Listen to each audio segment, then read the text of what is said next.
Canada's most unexpected success stories aren't hiding on Bay Street. They're inside Filipino families building influence through culture, business, and community. Let's count down the 10 richest Filipino families in Canada. And trust me, the family at number 1 will blow your mind. Number 10. The Beltran-Lucila family, Alberta's cultural architects. When people think about wealth, they usually jump straight to money. But the Beltran-Lucila family redefines wealth as something wider. Cultural capital, artistic influence, and a legacy that reshapes a province's identity. Led by celebrated dancer and artistic director Ida Beltran-Lucila, this Filipino-Canadian family has spent years building a creative ecosystem in Alberta, one that now anchors Filipino arts, multicultural programming, and community storytelling across Western Canada. The family's wealth base isn't just artistic prestige. It comes from decades of directing dance companies, curating festivals, securing grants, running nonprofits, and leading Canadian-funded arts initiatives that support both Filipino and mainstream cultural development.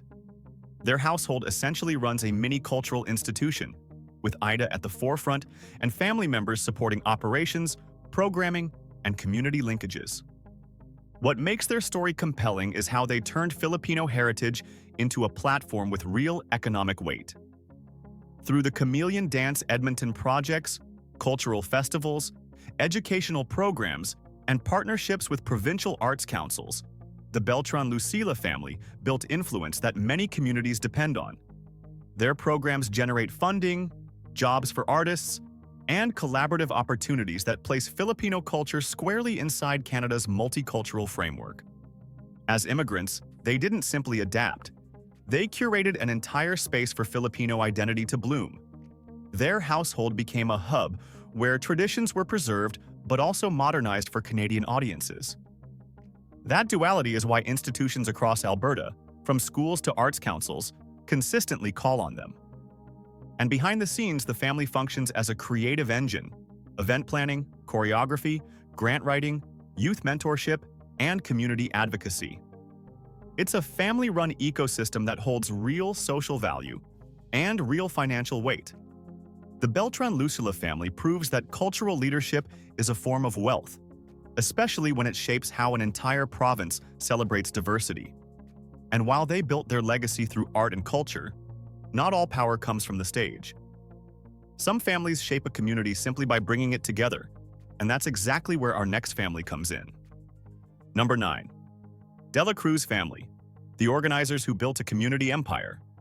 There's a particular kind of wealth that doesn't come from stock options or corner offices, yet somehow opens just as many doors. Narima de la Cruz built that kind of capital.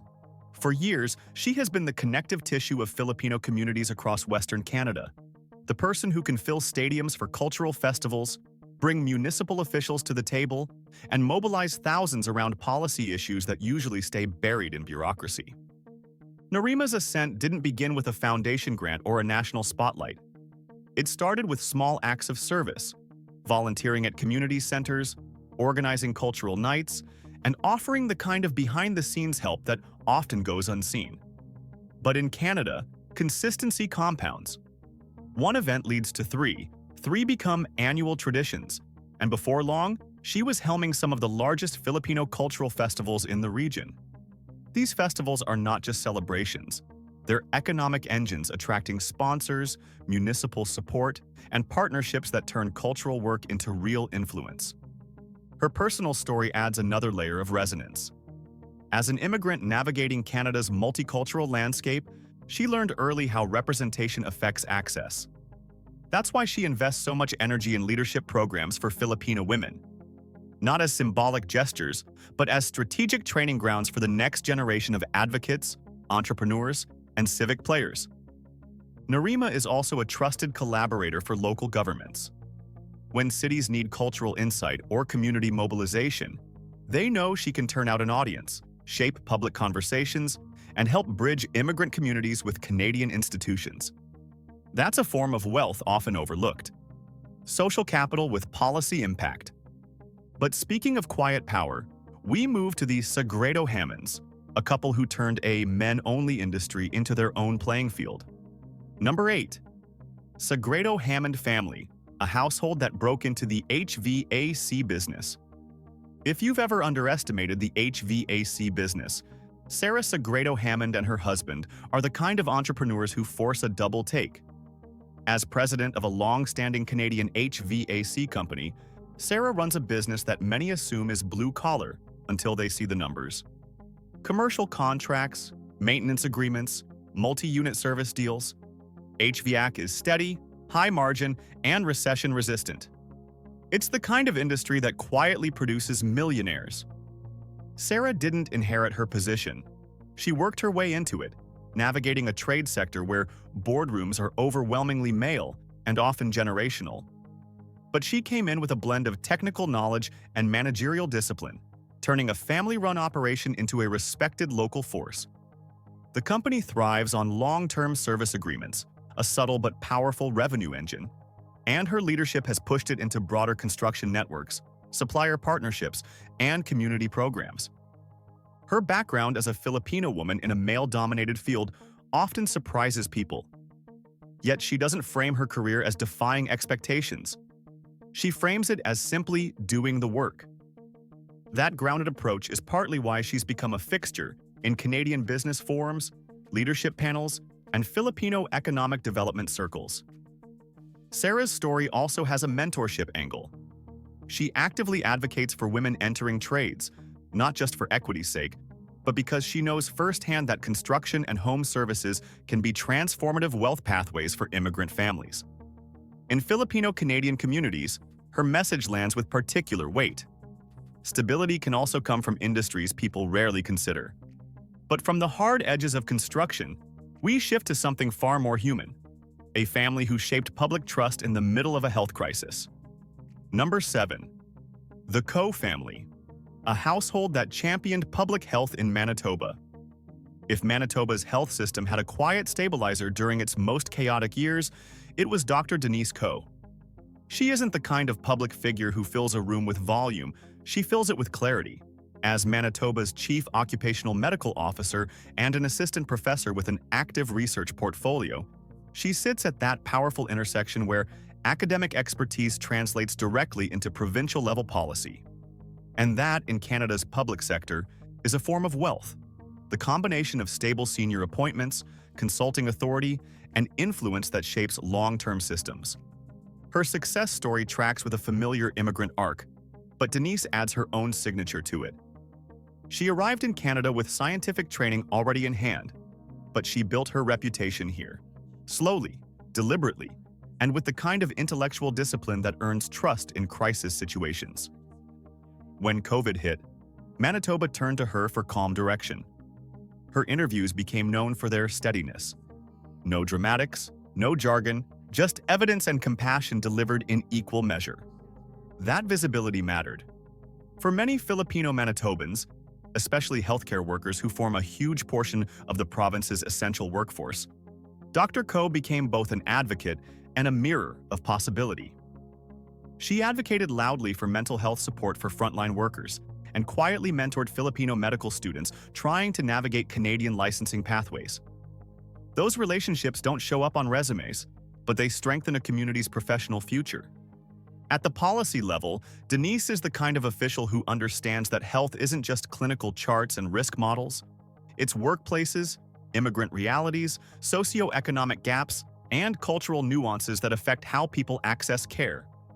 Her work in occupational health, an area that touches thousands of workers across industries, gives her a kind of leverage that goes beyond press briefings. She advises institutions, informs provincial strategy, and carries authority that's both academic and administrative.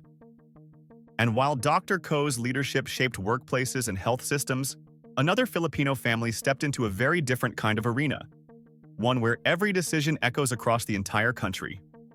Number 6. The Valdez family, the history-making political family. Valdez family's rise feels like a shift in Canada's political weather, the kind of shift that tells a community its voice is finally being taken seriously. The family's most prominent member, Rachel Valdez, was elected to the House of Commons as the first Filipina-Canadian woman, and that was when she rewrote a chapter of Canadian political representation. Her influence stems from more than her seat in parliament. It comes from the compound effect of her entrepreneurial past, her social media fluency, and her instinct for translating community concerns into national conversations. Before politics, Recchi built her own ventures, small businesses rooted in creativity and digital culture. That entrepreneurial backbone now informs her work on economic development and small business advocacy. It also gives her a financial trajectory that differs from the traditional public through line seen in Canadian politics. Where many MPs follow institutional career ladders, Recchi brings that hybrid profile: public salary, business ownership, and the long-term brand value that comes with national representation. But what sets her apart isn't just her resume. It's how she moves between spaces. One day she's in Ottawa debating immigration frameworks. The next, she's hosting live streams connecting with young Filipinos and BIPOC entrepreneurs. She understands something many politicians overlook. Representation doesn't land unless it's visible, accessible, and relatable. Her presence in Parliament is also symbolically weighty. The Filipino community is one of Canada's largest immigrant groups and one of its most economically essential, especially in healthcare and service sectors. Yet historically, they've been underrepresented in legislative bodies. Recchi's election altered that math. She brought issues like immigrant credential recognition, newcomer support, and cultural entrepreneurship into federal discussions with lived authenticity. Her influence is still growing, but already she stands as a marker of what political wealth looks like: national platform, policy-making authority, and a community that treats her success as collective momentum. And while Recchi carries her community's voice into federal chambers, our next dynasty earned national trust through a completely different path, guiding Canada's biggest city through one of the hardest moments in its history. Number 5. The Davila Family, Toronto's steady hand in times of crisis. In a city as complex as Toronto, where public health intersects daily with politics, economics, and global mobility, stability is not a luxury, it's a requirement. Dr. Eileen Davila embodied that stability during a period when every press conference felt like the country was collectively holding its breath. As Toronto's medical officer of health, she has transformed her family as one of the most recognizable Filipino dynasties in Canada, not because she sought the spotlight, but because her voice helped millions make sense of the unknown. Her role is one of the highest paid and most influential public health appointments in the nation, a position that commands both the security of senior public service and the strategic sway to influence policy at municipal, provincial, and federal levels. That combination places her firmly among the most powerful Filipino professionals in Canada. But wealth, in her case, extends beyond salary. It includes immense professional capital, national credibility, and the enduring trust of a city that leaned on her during its most vulnerable moments. Dr. Davila's approach has always been grounded in clarity.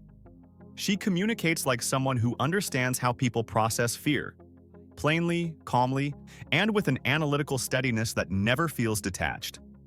It's a balance shaped by years of clinical training, public health research, and administrative leadership, but also by lived Filipino values around empathy, pragmatism, and service. Her public prominence brought something unexpected to the Filipino community: widespread visibility. Suddenly, young Filipinas saw someone who looked like them standing at the center of Canada's largest city, delivering science with authority. For immigrant parents watching the news from apartment kitchens and grocery store break rooms, she represented a future they had always hoped their children could reach.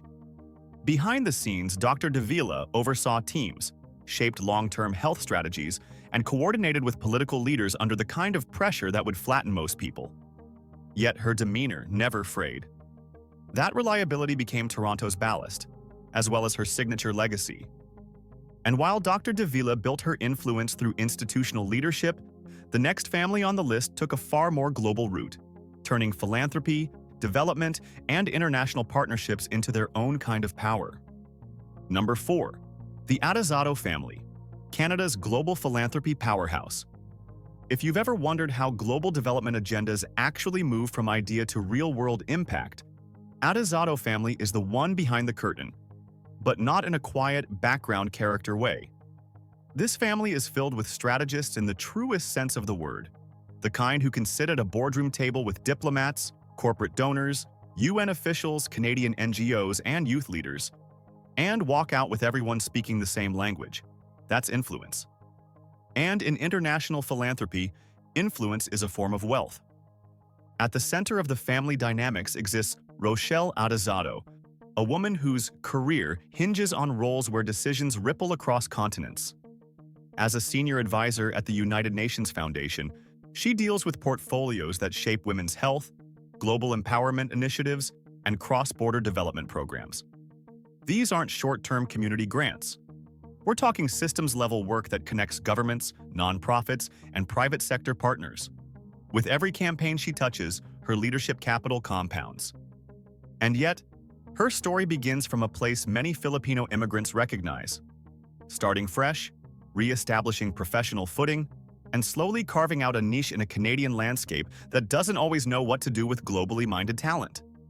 Rochelle didn't shrink her ambitions to fit the country. She expanded her reach until Canadian institutions naturally became part of her orbit.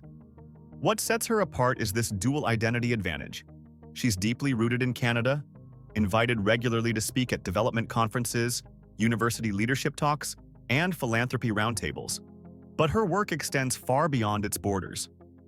Her projects link Canadian funders to UN-led programs, connect youth-focused Canadian nonprofits with global development movements, and bring a distinctly Filipino sense of community-driven empowerment into spaces that often feel overly bureaucratic. Her recognition among Canada's most powerful women doesn't just mark personal prestige. It marks the emergence of a Filipina leader in a sector where few from her background ever break through. Her wealth in this context is layered. High-level advisory income, international partnerships, and a network of decision-makers that stretches from Ottawa to New York to Manila. Rochelle's story sits at the crossroads of diplomacy, cultural fluency, and strategy, a rare combination that lets her move comfortably between grassroots realities and global institutions. And while Rochelle builds bridges across continents, the next family built something just as impactful, a media empire that finally made multicultural Canada feel like it had a microphone of its own. Number 3. The David family, Filipino-Canadian media builders with national reach. If you've ever wondered how Filipino stories started slipping into the Canadian mainstream, commercials, brand campaigns, multicultural ads, you're probably unknowingly looking at the fingerprints of the David family. Their business, AV Communications, is often introduced as a multicultural marketing agency. But inside Filipino circles, people know better. It's a full-on family-built media engine, the kind that doesn't just decode ethnic markets, it defines them. Their household wealth comes from something deceptively simple: understanding people. The family's matriarch, Joycelyn David, runs the show as CEO, but the real fuel behind the company has always been the support system at home.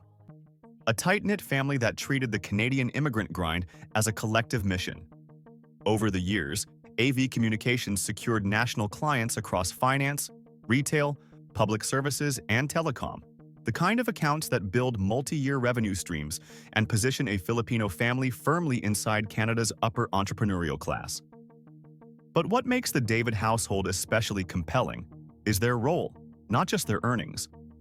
When corporations needed to understand Filipino buyers, multicultural youth trends, or diaspora-driven markets, the Davids became the bridge. Internally, the family acts like a cultural think tank.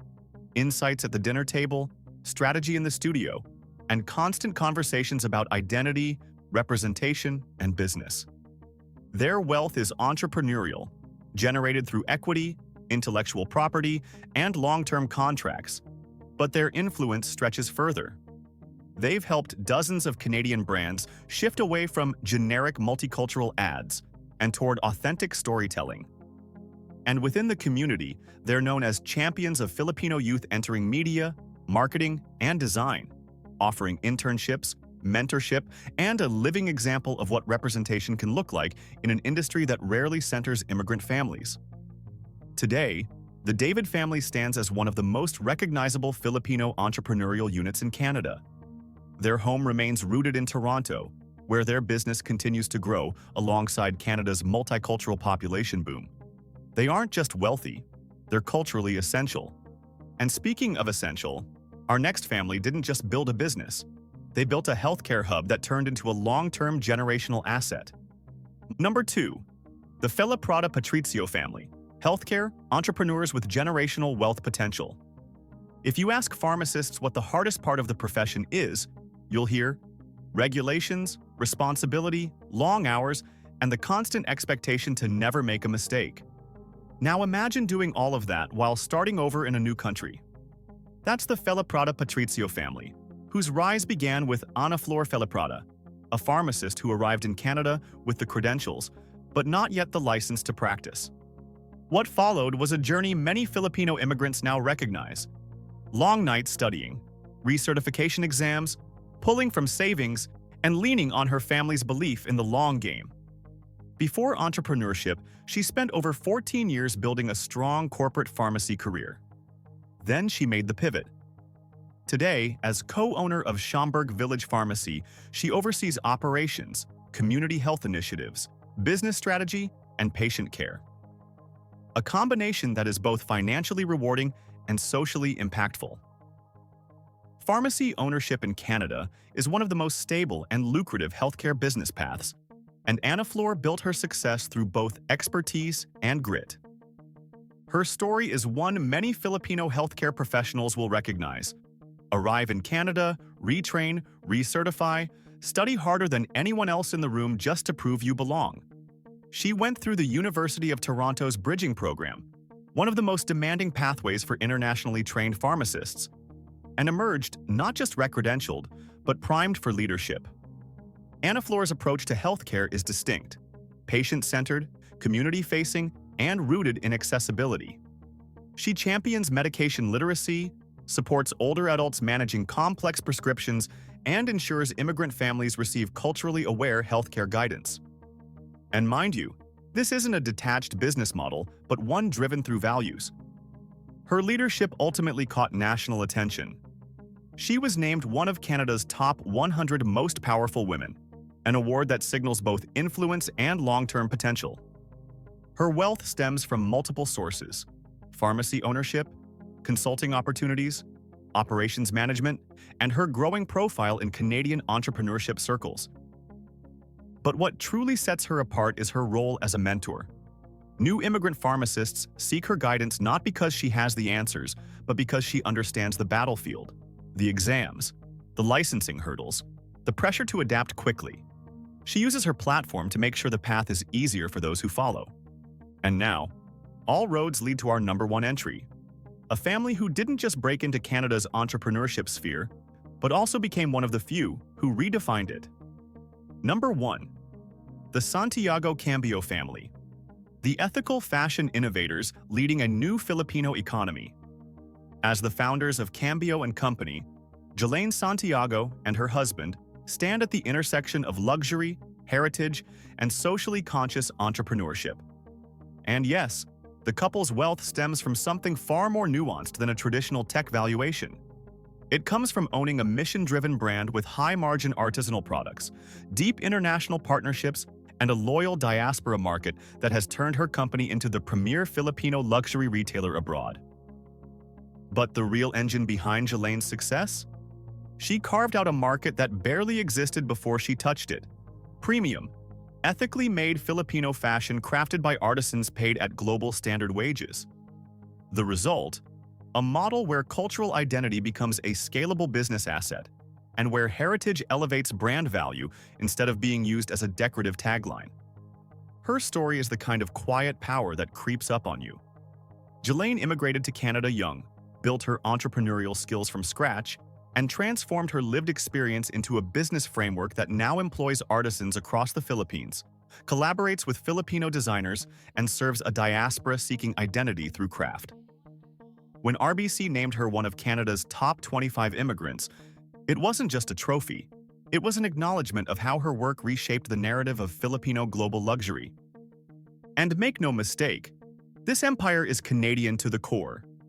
Cambio & Couture is headquartered in Canada, thrives in its multicultural marketplace, and fuels Jelane's status as one of the most influential Filipino-Canadian entrepreneurs operating today. She's built an ecosystem where culture is capital, and every product sold deepens her economic and cultural footprint. And that's it. 10 Filipino families who shaped Canada not from the sidelines, but from the center of their respective industries. Which one of these dynasties impressed you the most? Let us know in the comments, and for more such peeks into the lives of the rich, take a look at the channel.